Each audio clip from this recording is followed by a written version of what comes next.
भारत की बात के तमाम दर्शकों को इस वक्त की सबसे बड़ी खबर हम बता रहे हैं, दिखा रहे हैं। ये तस्वीरें देखिए किस तरीके से मुंबई की बारिश लोगों की जान पर बनाई है। मुंबई की बारिश में किस तरीके से लोगों के लिए आफत पैदा हो गई है, ये तस्वीरें आप देखिए। सबसे पहले मैं आपको अपडेट दे दूं, ये मैसूर कॉलोनी की तस्वीरें दिखा रहे हैं, जहां पर पिछले 2 घंटे से ये मोनोरेल फंसी हुई है, जो तस्वीरों में आपको नजर आ रही है।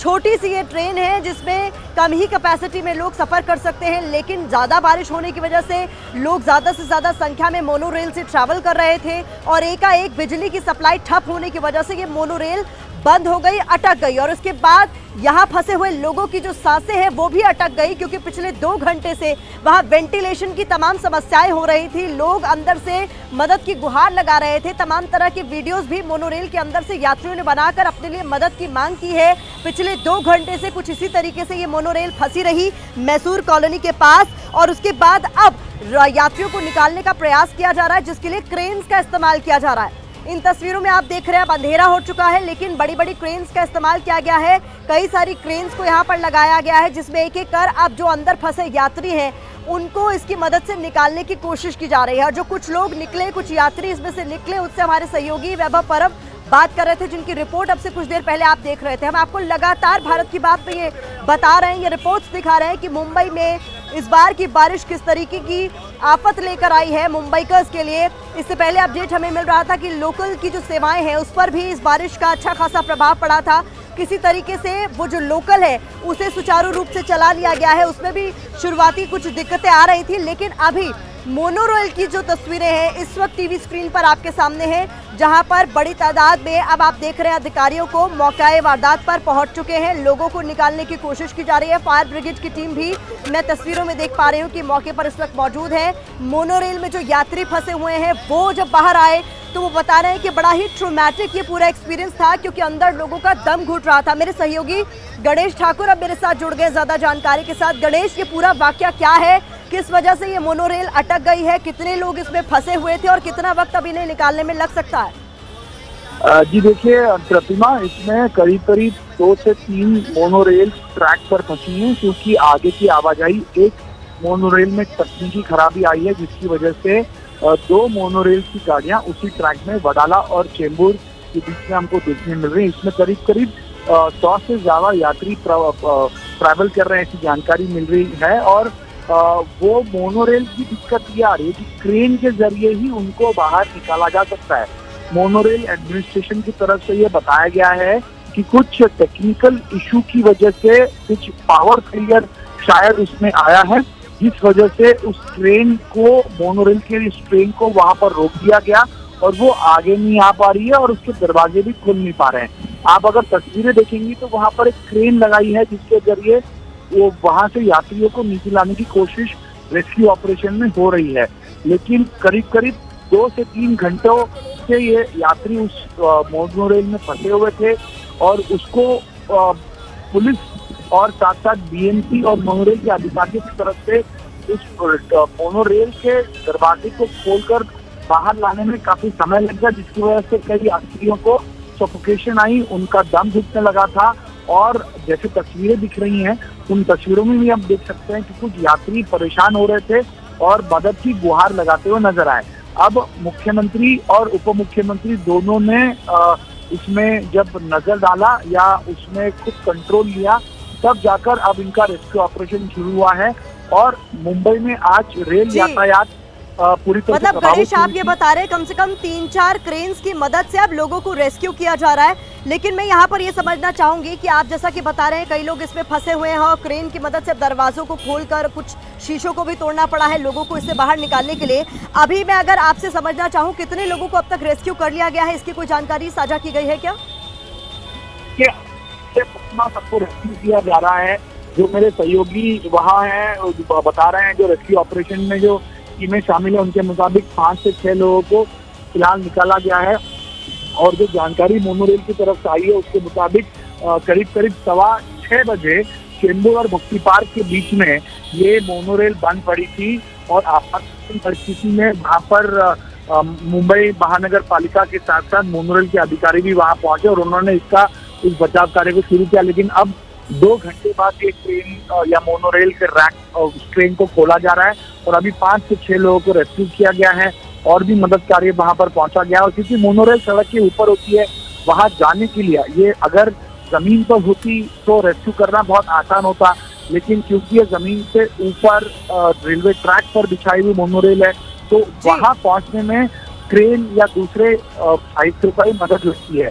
तो वो उसकी कमतरता होने की वजह से या ट्रेन वहां पहुंचने में देरी होने की। गणेश, मैं आपको रोकना चाहूंगी क्योंकि ग्राउंड जीरो पर वैभव परब मौजूद है और वहां पर जो निकाले जा रहे लोग हैं उनसे उनकी बातचीत लगातार जारी है। एक बार सुनते हैं वैभव क्या बातचीत कर रहे हैं। कितने बजे बंद पड़ी है?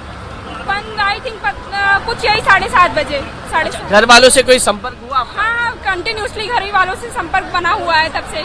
क्या सिचुएशन है, क्या हो रहा है। बहुत बहुत शुक्रिया, आप सुखरूप है। टीम को इस धन्यवाद कि हमने फाइनली यहाँ पे नीचे आ गए सक्सेसफुली। बाकी लोगों से हम प्रे करेंगे वो भी नीचे आ जाएं अच्छे तरीके से। बहुत बहुत शुक्रिया। तो ये है यात्री है, मोनोरेल के यात्री है, धीरे धीरे नीचे आ रहे हैं और अब घर वालों से मिलने की खुशी उनके चेहरे पर दिखाई दे रही है। और इसी वजह से हम आपको बता रहे हैं कि पहली बार मुंबई में ये इंसिडेंस हुआ है मोनोरेल का। और जो जिस प्रकार से यात्री बयान दे रहे हैं कि ये मोनोरेल क्षमता से ज़्यादा भरी हुई थी और आज रेल और टैक्सी है, बसेस है, वो बंद होने की वजह से आज करीबन सैकड़ों लोगों ने मोनोरेल का पर्याय चुना। लेकिन ये मोनोरेल है वो उतना लोड है वो ले नहीं सकी और उसी वजह से ये हादसा हुआ, ऐसा बयान है लोग दे रहे हैं, यहाँ के यात्री दे रहे हैं। देखिए फिर एक बार और एक लैडर है वो यहाँ पे बात कर रहे जा हैं, रही वो है। साफ तौर पर बता रहे हैं कि बड़ा ही भयावह उनके लिए ये एक्सपीरियंस रहा है, ट्रॉमेटिक रहा है, क्योंकि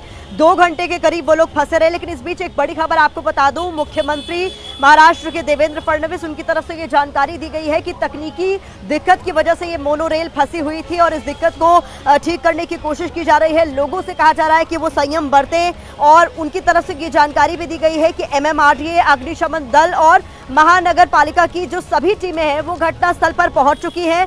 सभी यात्रियों को सुरक्षित निकालना ये सर्वोच्च प्राथमिकता है और इसे सुनिश्चित किया जा रहा है। लोगों से अपील भी देवेंद्र फडणवीस की तरफ से की जा रही है कि उन्हें घबराने की जरूरत नहीं है, हर संभव मदद उन तक पहुंचाई जाएगी और प्रायोरिटी इस वक्त इन्हीं सभी जो तमाम लोग इस वक्त मौके पर हैं उनकी प्रायोरिटी है लोगों को सबसे पहले सुरक्षित बाहर निकालना। तो ये इस वक्त का बड़ा अपडेट है जो आप तक हम पहुंचा रहे हैं।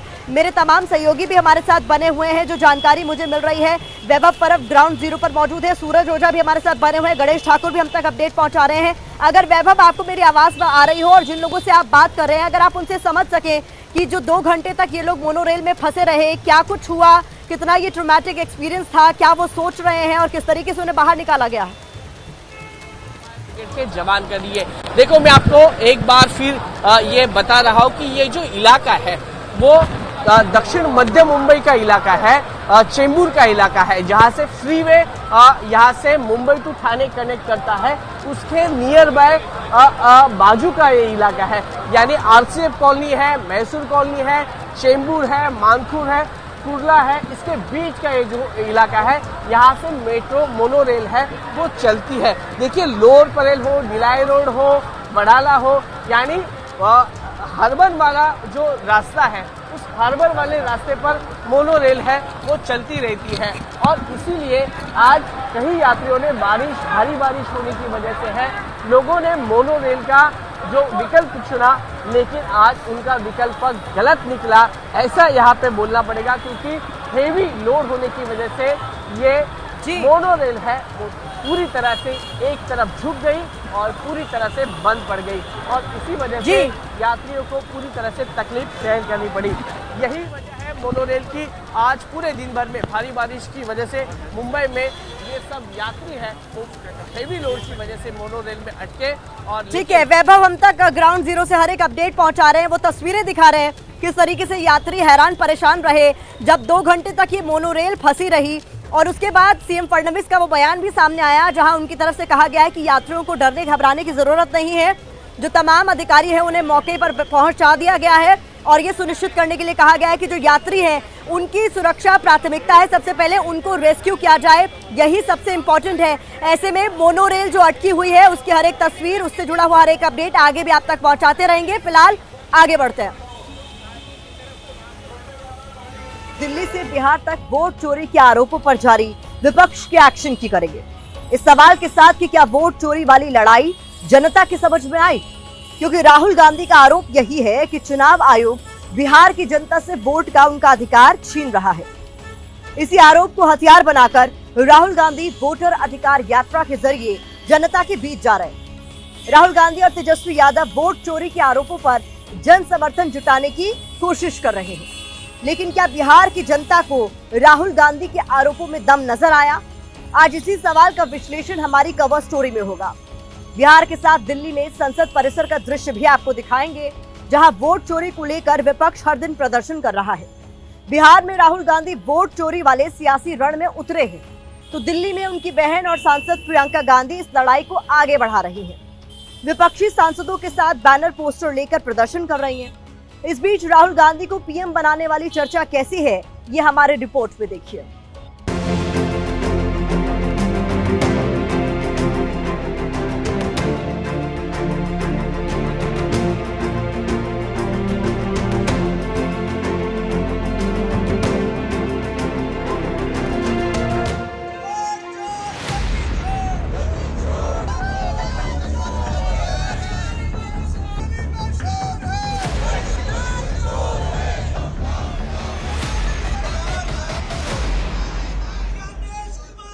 राहुल गांधी की यात्रा से बिहार का माहौल बदलेगा?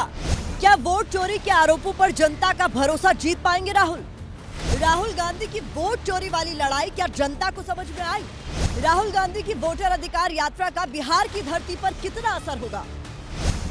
इन सारे सवालों के बीच राहुल गांधी अपने हर अंदाज से बिहार की जनता को लुभाने की कोशिश कर रहे हैं। राहुल गांधी को लगता है कि वोटर अधिकार यात्रा के जरिए वो कांग्रेस को बिहार के मुख्य चुनावी मुकाबले में ले आएंगे।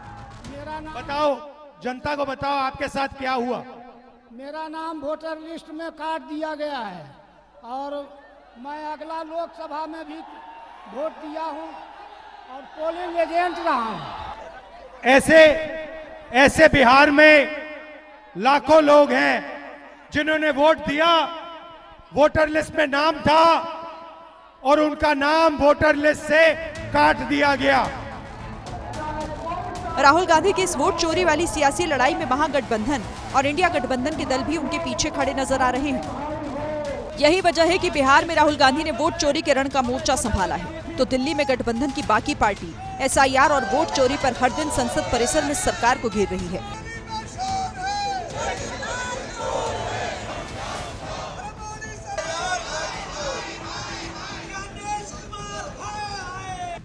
इस बीच राहुल गांधी की यात्रा के तीसरे दिन समर्थकों और लोगों की भीड़ तो काफी उमड़ी, लेकिन क्या ये भीड़ वोट चोरी के उनके आरोपों का समर्थन कर रही है?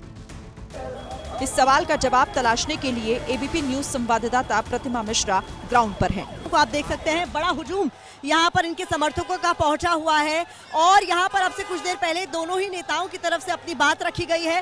सीधे बीजेपी और चुनाव आयोग पर सवाल उठाए गए हैं और उन्हें बताया गया है वोट चोर, और यही नारा लगातार इस वोटर अधिकार यात्रा में गूंज भी रहा है, वोट चोर गद्दी छोड़। वोटर अधिकार यात्रा में राहुल गांधी जनता से जुड़ने का कोई मौका नहीं छोड़ रहे। वो यात्रा के रास्ते में रुक कर लोगों से मिल रहे हैं और वोट चोरी के आरोपों पर उनका समर्थन हासिल करने की कोशिश कर रहे हैं।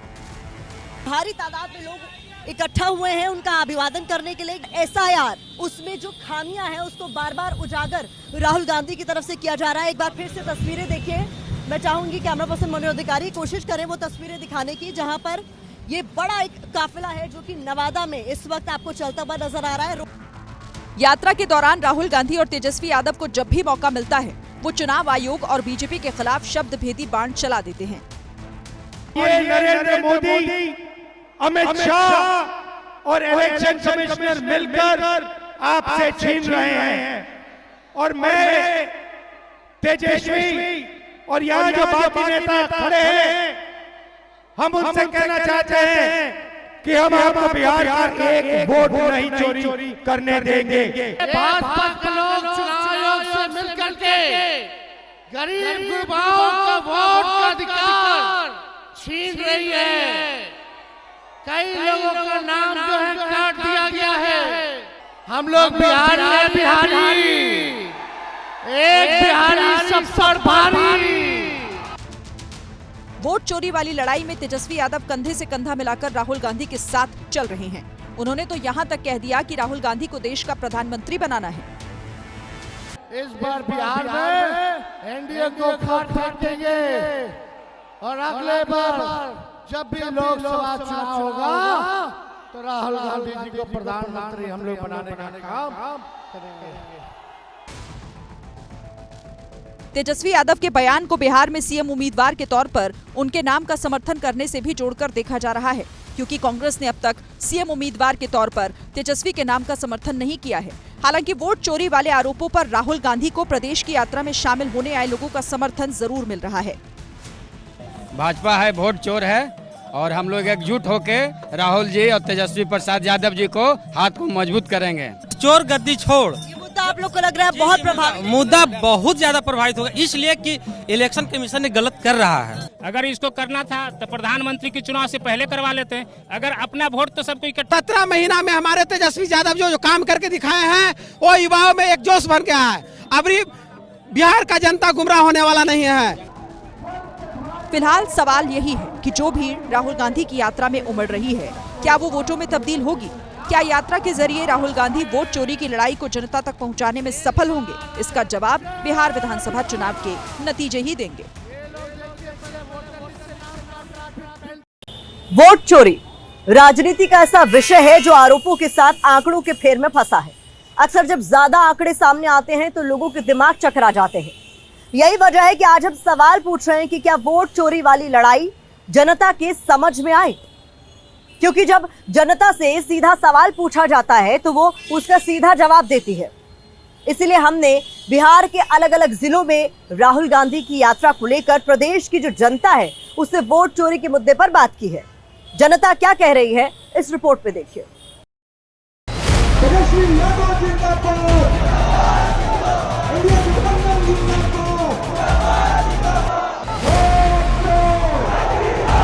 जनता को बताओ आपके साथ क्या हुआ। राहुल गांधी की यात्रा 16 दिनों में 25 जिलों की 183 सीटें कवर करेगी। तीसरे दिन इस यात्रा ने नवादा होते हुए नालंदा और शेखपुरा का रुख किया। राहुल गांधी की यात्रा से बिहार के सियासी गलियारों का तापमान बढ़ा हुआ है। ये नरेंद्र मोदी, अमित शाह और इलेक्शन कमिश्नर मिलकर यात्रा ने तेजस्वी यादव को भाई तेज प्रताप के निशाने पर ला दिया है। तेज प्रताप यादव ने वोटर अधिकार यात्रा पर सवाल खड़े कर दिए। तेज प्रताप यादव ने एक video social media platform x पर शेयर करते हुए लिखा कि मुझे समझ नहीं आ रहा कि राहुल गांधी और तेजस्वी यादव लोकतंत्र बचाने के लिए निकले हैं या फिर लोकतंत्र को तार तार करने के लिए। मैं तेजस्वी को कहना चाहता हूं कि अभी भी समय है, अपने आसपास के जय चंदों से सावधान हो जाओ, नहीं तो चुनाव में बहुत बुरा परिणाम देखने को मिलेगा। अब आप कितने समझदार हैं ये चुनाव परिणाम तय कर देगा। हम धन्यवाद देना चाहते हैं राहुल गांधी जी को। यात्रा को लेकर सियासी बयानबाजी तो तेज है ही, लेकिन सवाल ये है कि क्या इस यात्रा का मकसद बिहार की जनता समझ रही है? ये जानने के लिए सीमांचल के किशनगंज जिले में एबीपी न्यूज ने स्थानीय लोगों से बात की है। SIR लाने पे 14 करोड़ लोगों के साथ केंद्र सरकार और इलेक्शन कमीशन ऑफ इंडिया खिलवाड़ कर रहा है। यहाँ जितने भी हिंदू और मुस्लिम है, सिख है, ईसाई है, दोनों परेशान है कागज उठाने में। चुनाव आयोग को एक चीज़ चाहिए ध्यान में रखना कि आम जनता को परेशानी ना हो। विपक्ष का तो काम है कि वोट चोरी हो रहा है, वोट में बदलाव हो रहा है, ईवीएम मशीन में गड़बड़ी है, ये है वो है, ऐसा कुछ भी नहीं है। लोगों से हम बात भी कर लेते हैं कि ये वोटर अधिकार यात्रा एबीपी न्यूज ने बिहार के अलग अलग जिलों में लोगों से बातचीत की और इस मुद्दे पर उनकी राय जानने की कोशिश की। भाजपा है वोट चोर है। मतदाता सूची का पुनरीक्षण सही तरीके से करवा रही है सरकार, चुनाव आयोग, तो इस पे चुनाव आयोग पे भी आरोप प्रत्यारोप लगा रहे हैं, ये तो बहुत गलत बात है। तो बढ़िया हुआ कि जो कर रहा है चुनाव आयोग, ये बहुत बढ़िया कदम उठाया है। इससे जो भी इधर उधर से घुसपैठी किए हैं वो बाहर हो जाएगा। आज राहुल गांधी बिहार में यात्रा कर रहे हैं, इसी पक्ष में देश की जनता के लिए वो आवाज उठा रहे हैं। राहुल गांधी, उनका जो आरोप है, तो प्रतिपक्ष का नेता जो होता है वो शैडो प्रधानमंत्री उनको कहा जाता है, तो उस पर चुनाव आयोग को गंभीरता से विचार करना चाहिए। जब चुनाव आती है विपक्ष एक जनाधार खोजती है, ये चुनाव आयोग निष्पक्ष है। वोट चोरी के मुद्दे पर जनता की प्रतिक्रिया मिली जुली है, लेकिन मूल बात यह है कि जनता इस मुद्दे की गंभीरता को समझ रही है। दूसरी तरफ राहुल गांधी की यात्रा से नेताओं के बीच जुबानी जंग की मात्रा बढ़ती जा रही है। जिस तरह से प्रमाण मांगे गए थे और जो लोग प्रमाण दिए उनका भी नाम काटा गया है और जिनका प्रमाण जुटाना नहीं जा सका उनका भी काटा गया। आप इलेक्शन कमीशन द्वारा अधिकार छीने जा चुके हैं। यात्रा फ्लॉप हो रही है, आपने खुद ही देखी। नेताओं की गाड़ी है, टिकटधारियों की गाड़ी है, टिकट के लिए जो इच्छा रखने वाले इच्छाधारी नेता हैं उनकी गाड़ियां हैं, कोई भीड़ नहीं है। ये यात्रा को बिहार में कोई रिस्पांस नहीं मिल रहा है।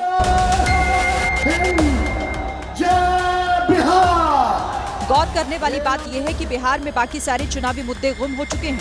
हर तरफ वोट चोरी को लेकर हो रही राजनीति की ही गूंज सुनाई दे रही है। बिहार के कुछ और जिलों में जनता क्या बोल रही है वो भी आपको सुनाते हैं। यार ये तो बेबुनियाद है, विपक्ष जो है सो वो गलत उठा रहा है सवाल। ये जो है नाम जिसका कटा है, उधर हम लोग गाँव में कई आदमी का नाम कटा है। हम लोगों को तो किसी का कंप्लेन नहीं दिखाई दे रहा है कि वोट चोरी होने का। हम लोगों का तो नाम चढ़ा है। चुनाव आयोग जो है इस बीच झारखंड सरकार में मंत्री इरफान अंसारी ने वोट चोरी वाली जंग को धर्म वाली सियासत से जोड़ दिया। कहा कि SIR और वोटर वेरिफिकेशन के बहाने मुसलमानों और दलित अल्पसंख्यकों को टारगेट किया जा रहा है। हमारे अल्पसंख्यक भाई, दलित भाई, आदिवासी भाई यहाँ टारगेटेड हैं। हम तो आंकड़ा मांग रहे हैं, राहुल गांधी जी आंकड़ा मांग रहे हैं। हम आंकड़ा मुहैया कराइए। चुनाव आयोग से हमने आग्रह किया, पार्टी ने आग्रह किया। राहुल जी गए वहाँ, आप घुसते नहीं दिए, ऊपर से आप नोटिस दे दीजिएगा राहुल गांधी को। क्या हम धन्यवाद देना चाहते हैं राहुल गांधी जी को। साफ है कि बिहार की चुनावी लड़ाई इस बार वोट चोरी के मुद्दे पर ही लड़ी जाएगी और बिहार का चुनाव परिणाम ही बताएगा कि सियासी जंग का विजेता कौन साबित होगा।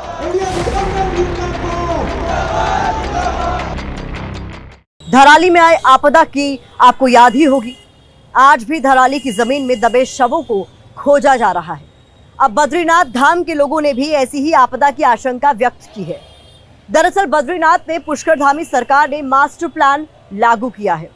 सरकार का दावा है कि इससे बद्रीनाथ धाम का विकास होगा, लेकिन स्थानीय लोगों को इस विकास में विनाश नजर आ रहा है और इसी के विरोध में अब स्थानीय लोग सिर मुंडवाकर प्रदर्शन कर रहे हैं।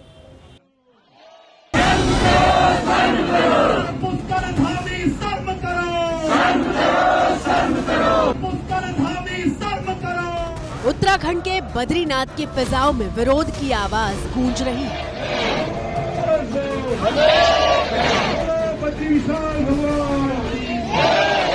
बद्रीनाथ में मास्टर प्लान के तहत हो रहे निर्माण कार्यों का पिछले 15 दिनों से विरोध हो रहा है।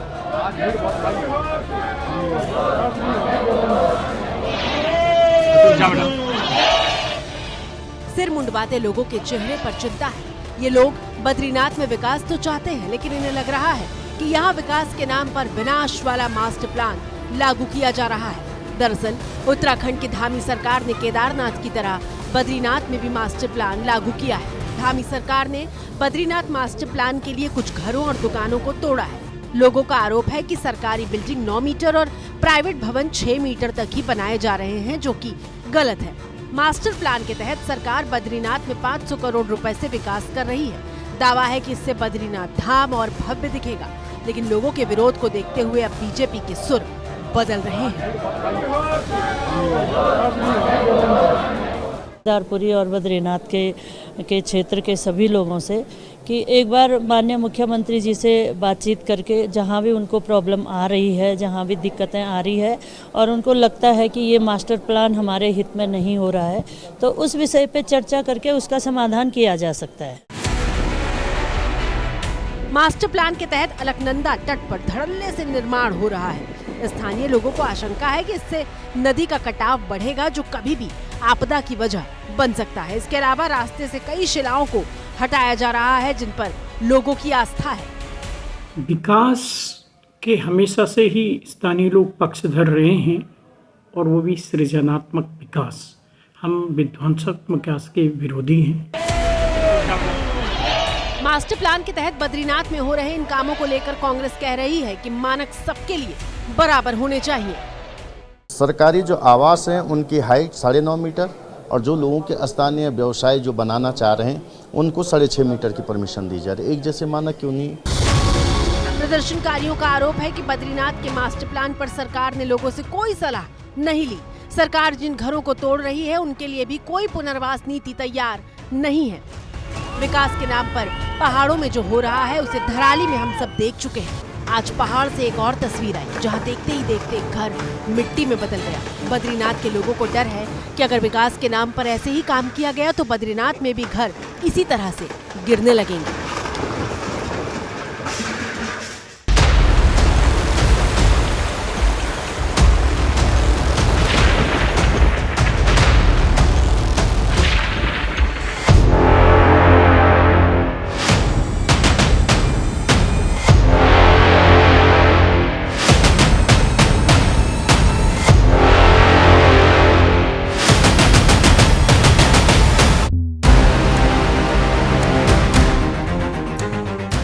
देश के महानायक अमिताभ बच्चन के घर के बाहर, ये अमिताभ बच्चन का घर है प्रतीक्षा बंगलो, परुलेकर मार्ग पर स्थित है मुंबई के जुहू इलाके में। और देखिए प्रतीक्षा बंगलो के दरवाजे पर यानी घर के दहलीज तक पानी आ चुका है।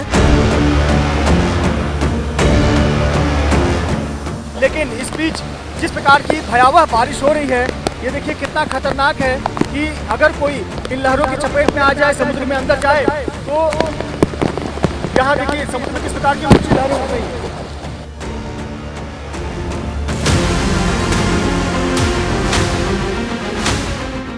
कई सारे इलेक्ट्रिक मीटर्स में शॉर्ट सर्किट देखने मिल रहा है।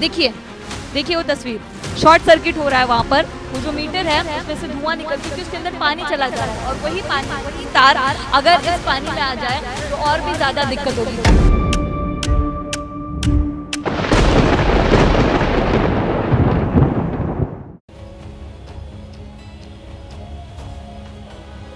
तो एक तरफ मुंबई पानी पानी है, दूसरी तरफ आज ये बड़ी खबर आई है जहां मुंबई की मैसूर कॉलोनी में एक मोनोरेल अटक गई जिसमें बड़ी तादाद में लोग अंदर मौजूद थे जिन्हें सफोकेशन होने लगा। अभी इस वक्त का लेटेस्ट अपडेट इस खबर को लेकर यह है कि लोगों को अब भी रेस्क्यू किया जा रहा है। तस्वीरें आप तक हम पहुंचा रहे हैं। ग्राउंड जीरो पर हमारे तमाम सहयोगी भी मौजूद हैं जो उन लोगों से बात करने की कोशिश कर रहे हैं जो अंदर इस मोनोरेल में करीब 2 घंटे तक अटके रहे, जिनको बचाने की भरपूर कोशिश की गई और इसके लिए क्रेन्स का सहारा लेना पड़ा है। तस्वीरों में आपको नजर आएंगी वो तस्वीरें भी जब ट्रेन के अंदर लोग सफोकेट होने लगे, यानी उनका दम घुटने लगा, क्योंकि छोटी सी मोनोरेल के अंदर बहुत बड़ी संख्या में लोग थे और एकाएक ये एक जगह जाकर अटक गई। करीब 2 घंटे तक लोग इसमें फंसे रहे। लोगों ने मदद की गुहार लगाई। जब ये जानकारी शासन प्रशासन के पास पहुंची तब यहाँ पर पूरा अमली जामा मौके पर पहुंचा है और उसके बाद से रेस्क्यू का पूरा काम चलाया जा रहा है। वैभव का मैं रुख करना चाहूंगी जो ग्राउंड जीरो पर हमारे साथ मौजूद है। वैभव, कितने लोगों को रेस्क्यू कर लिया गया है और कितने लोग अभी भी फंसे हुए हैं?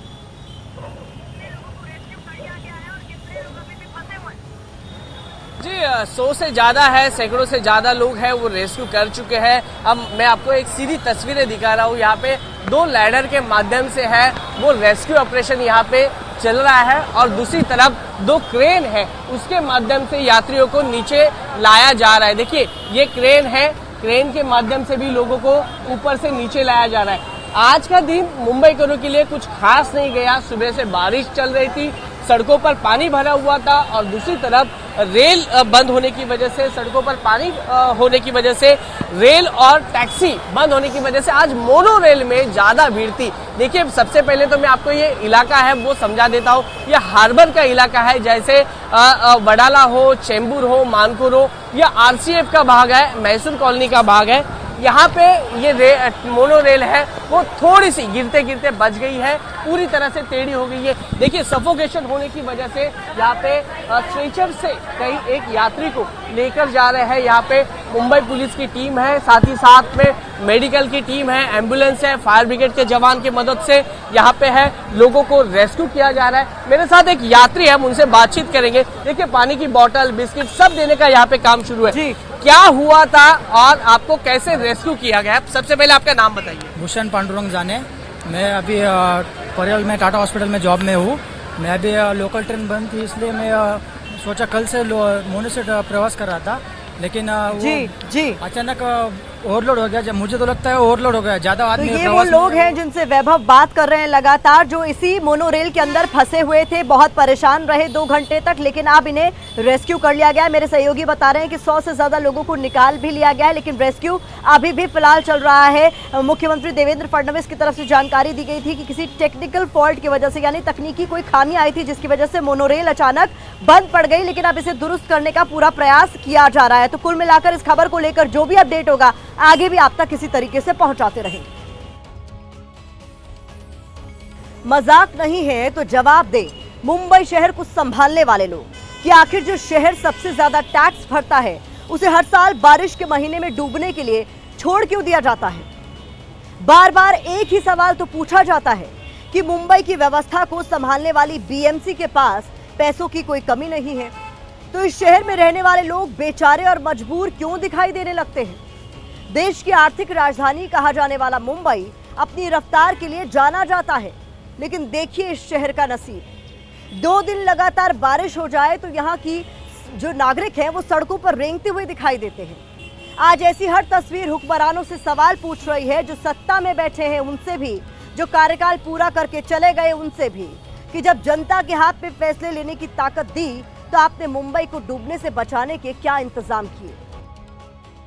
आज पूरे मुंबई में फिर एक बार भारी वर्षा होने वाली है। आज मुंबई और कोकण को रेड अलर्ट जारी किया है। मुंबई के कुर्ला की स्थिति अगर आपको दिखाएं, ये पूरा इलाका जलमग्न हो चुका है। मैं मुंबई के जुहू इलाके में हूँ, जो कि वीवीआईपी एरिया माना जाता है। यहाँ देखिए एक बंगले में भी देखिए किस प्रकार से पानी भरा हुआ है।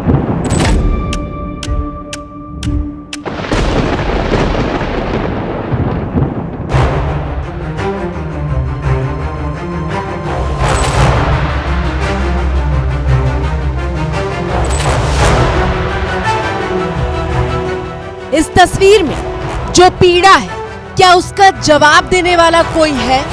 मुंबई शहर में अपने ठेले को बारिश के बीच धक्का लगाने के लिए इस व्यक्ति को किसने मजबूर किया?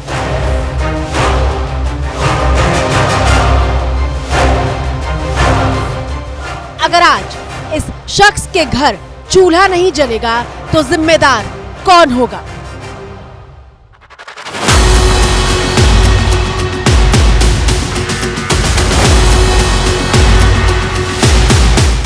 ये ऑटो वाला जो कुछ कमाने के लिए घर से निकला है, लेकिन कमाई की जगह अब ऑटो को बनवाने की चुनौती है। जेब पर जो चोट लगी है उसकी भरपाई कौन करेगा?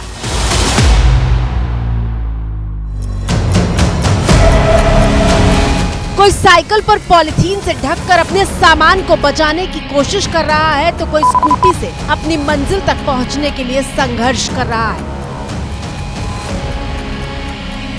और इस संघर्ष के बीच मुंबई के नागरिक अपनी सरकार और सिस्टम से पूछ रहे हैं कि क्या हम इसीलिए आपको टैक्स देते हैं ताकि आप बारिश और नाले के गंदे पानी के बीच हमें डूबने के लिए छोड़ दें?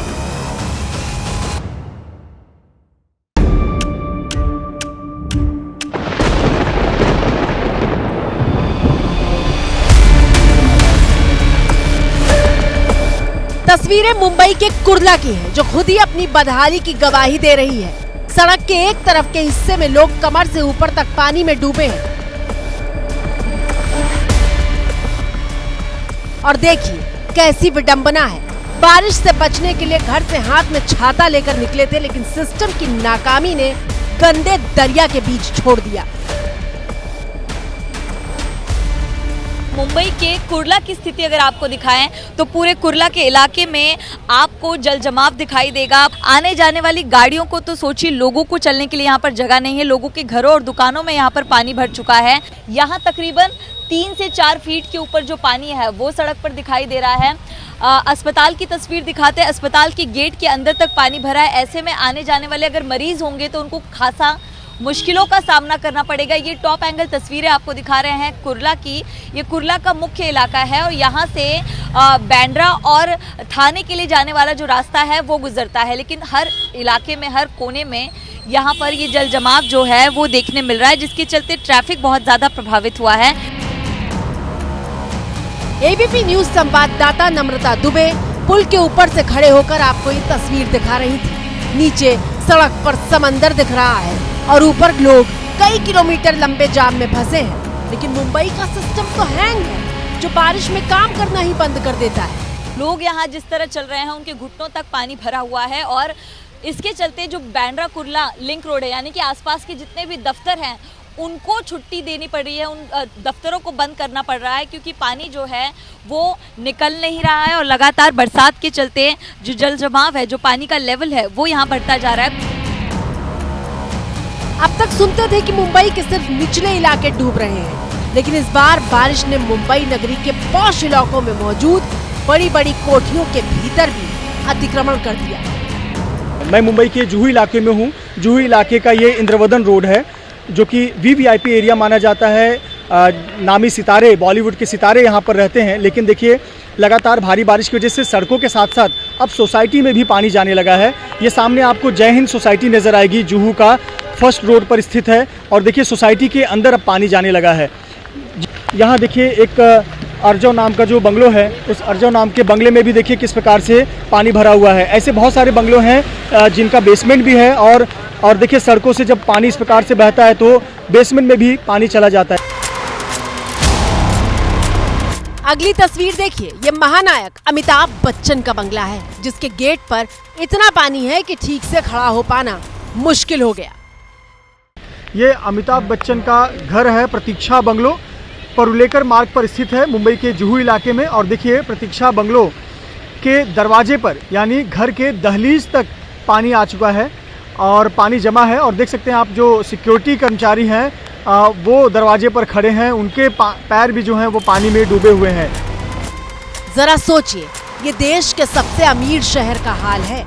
वो शहर जो न सिर्फ सबसे ज्यादा टैक्स सरकार को देता है, बल्कि इस शहर की व्यवस्था को संभालने वाली बीएमसी का बजट भी देश में सबसे ज्यादा है। लेकिन यहाँ होता क्या है? जब अमिताभ बच्चन का घर डूबने से नहीं बच रहा है, तो हिंद माता से लेकर सायन और कुर्ला से लेकर वडाला तक करोड़ों आम मुंबई वासियों को कौन बचाएगा? बृहन मुंबई म्युनिसिपल कॉरपोरेशन यानी कि बीएमसी के बजट के बारे में तो सुना ही होगा आपने। आप सुनेंगे तो गुस्सा भी आपको आएगा। साल 2025-26 यानी इस साल के लिए 74,427 करोड़ का बजट रखा गया और ये बीएमसी के इतिहास में सबसे ज्यादा राशि है। लेकिन इस बजट से अभी तक किसी तरह का कोई नया या फिर इंफ्रास्ट्रक्चर से जुड़ा कोई बड़ा काम नहीं किया गया। तो फिर किस काम का ये बजट, जो हर साल तय मुसीबत से अपने नागरिकों को बचाने का कोई इंतजाम तक न कर पाए?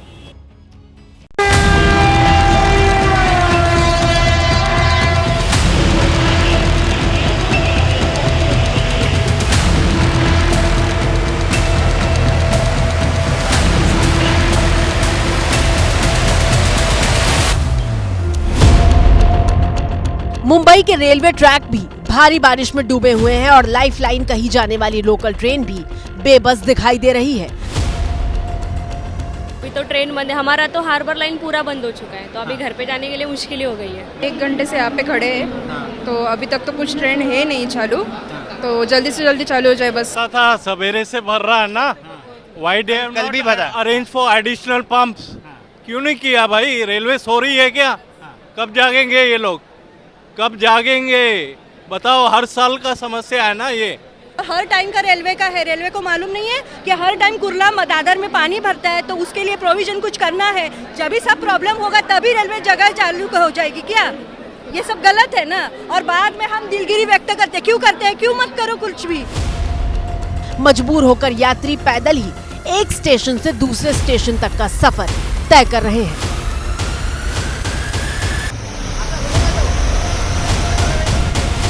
आपको एक टॉप एंगल की दिखा रहा हूँ मैं। ये ईस्टर्न एक्सप्रेस हाईवे है। यहाँ पर फिलहाल गाड़ियों की आवाजाही चल रही है, लेकिन जगह जगह पर पानी का पैच आपको दिखाई दे रहा है। ये ठाणे की तरफ जाने वाली तस्वीरें हैं और घने काले कोहरे बादल यहाँ पर आप देख सकते हैं। ये है मुंबई का भांडुप रेलवे स्टेशन, जहाँ पर आप देख सकते हैं एक आउट स्टेशन की ट्रेन रुकी पड़ी है। कई जगहों पर ट्रैक पर पानी जमा हुआ है, इस वजह से ट्रेनों की आवाजाही पर असर पड़ा है। लगभग स्लो मूविंग ट्रेन आप यहाँ पर आप देख सकते हैं। ट्रैक पर पानी है और उसी पानी को पार करते हुए ट्रैक पर से ये ट्रेनें यहाँ पर जारी हैं। बहुत ही धीमी गति से ट्रेनें यहाँ पर चल रही हैं और इसी वजह से करीब करीब 30 से 35 मिनट तक ट्रेनों की आवाजाही पर असर पड़ा है। बारिश के मार से मुंबई शहर कैसे कराह रहा है, उसकी गवाही बनकर सोशल मीडिया पर ये वीडियो वायरल हो रहा है।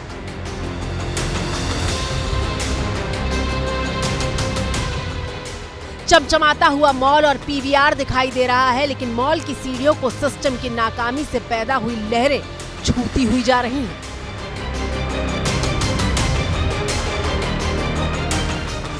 मुंबई की मीठी नदी खतरे का निशान पार कर चुकी है और अब मीठी नदी का पानी कड़वा एहसास बनकर रिहायशी इलाकों में बहने लगा है।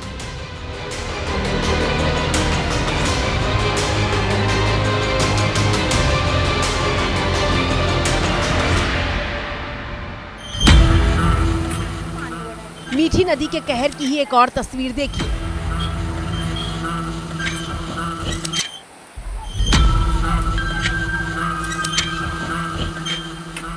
रोंगटे खड़े कर देने वाली ये तस्वीरें पवई के फूले नगर इलाके की हैं, जहां एक युवक बाढ़ के पानी में फंसा हुआ था।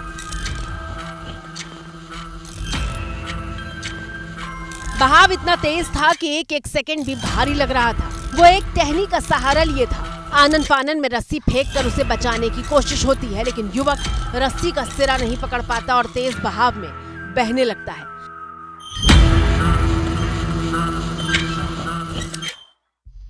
राहत की बात यह रही कि इस युवक को बचा लिया गया।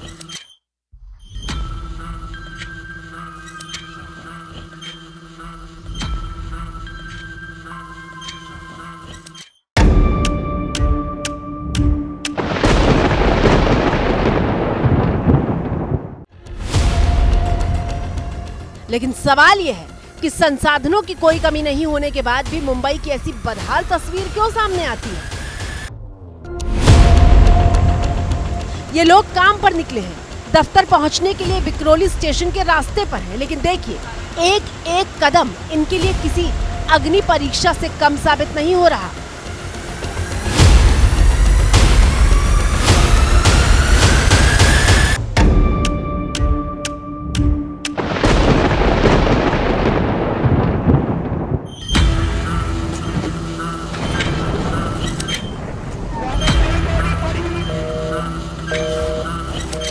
ये उस मुंबई शहर का हाल है जो ठीक 20 साल पहले 2005 में सबसे भीषण बाढ़ देख चुका है।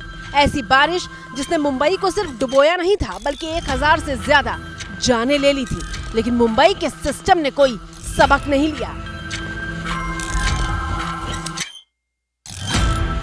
अगर सबक लिया होता तो ऐसी तस्वीरें क्यों सामने आती। दरअसल मुंबई शहर का दुर्भाग्य ये है कि यहाँ पिछले 20 सालों में 6 मुख्यमंत्री हुए और 7 मेयर, लेकिन कोई बदहाली की इस तस्वीर से मुंबई को निजात नहीं दिला पाया। सड़क देखिए, ये दादर स्टेशन के पास की पूरी सड़क है जहां पर पानी पूरी तरह से भरा हुआ है और आज भी रेड अलर्ट जो है वो मौसम विभाग की तरफ से घोषित किया गया है। सड़कें आपको नहीं दिखाई देंगी क्योंकि पूरी सड़क पर यहाँ पानी है। ये तो फिर भी थोड़ा ऊंचा इलाका है, जैसे जैसे आप दादर के और अंदर जाएंगी आपको इस तरह पानी जो है वो भरा हुआ दिखाई देगा। यहाँ जितनी भी सोसाइटीज हैं उनकी गेट के अंदर तक पानी भर गया है।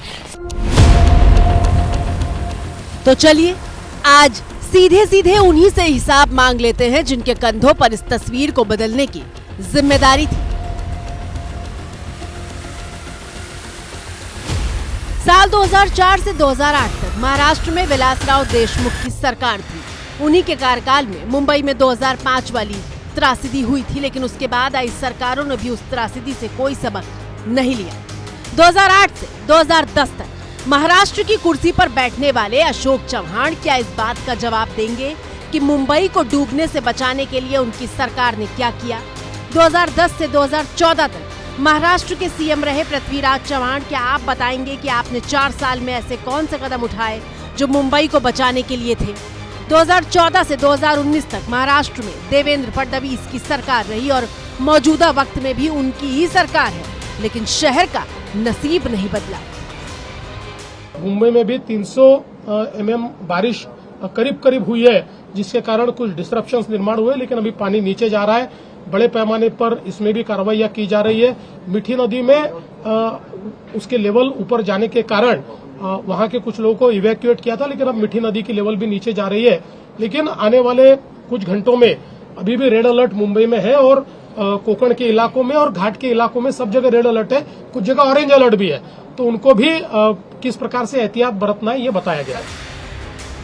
बीच में तो उद्धव ठाकरे से लेकर एकनाथ शिंदे तक महाराष्ट्र के सीएम रहे, लेकिन उन्होंने भी शहर की तकदीर नहीं बदली। पिछले करीब 25 साल से मुंबई शहर की व्यवस्था को संभालने वाली बीएमसी पर शिवसेना का कब्जा रहा है। तो क्या उद्धव ठाकरे ये बता पाएंगे कि आखिर बीएमसी के पास सब कुछ होने के बावजूद वो शहर को बारिश में डूबने से बचाने वाला कोई मास्टर क्लास प्लान क्यों नहीं बना पाई?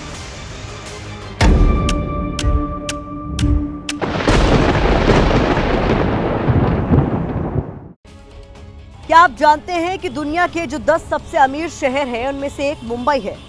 लेकिन अफसोस की बात तो ये है कि जो शहर देश की अर्थव्यवस्था के मजबूत पहिए की तरह काम करता है, उसकी रफ्तार पर बारिश से ब्रेक लग जाता है। बीएमसी ने बढ़ी हुई क्षमता के पंपिंग सेट और बाढ़ के कंट्रोल करने के लिए इंफ्रास्ट्रक्चर पर काम तो किया, लेकिन ड्रेनेज कैपेसिटी को बढ़ाने के लिए कुछ नहीं कर पाया। कुछ ड्रेनेज प्रोजेक्ट शुरू तो हुए, लेकिन फंड की कमी से बीच में ही अटक गए। चिंता इसलिए ज्यादा है कि हम उतनी रफ्तार से अपने सिस्टम को मजबूत नहीं कर रहे हैं जितनी रफ्तार के साथ क्लाइमेट चेंज से होने वाली तबाही हम पर वार कर रही है।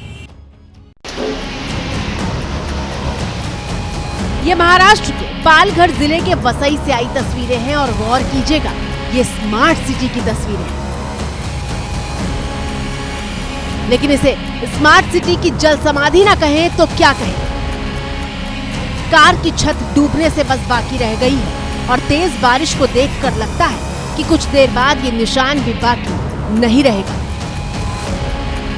देखकर लगता है कि शहर के भीतर अचानक सैलाब घुस आया है। गाड़ियों से लेकर ट्रक तक डूब चुके हैं और लोग इस तबाही के बीच संघर्ष करते हुए दिखाई दे रहे हैं।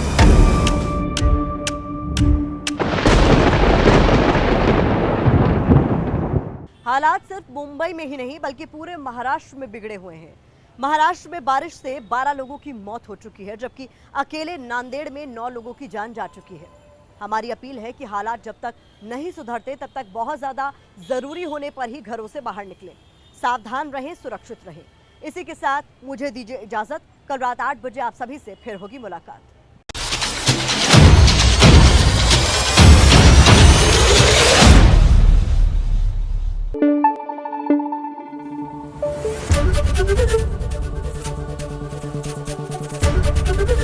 एबीपी न्यूज आपको रखे आगे।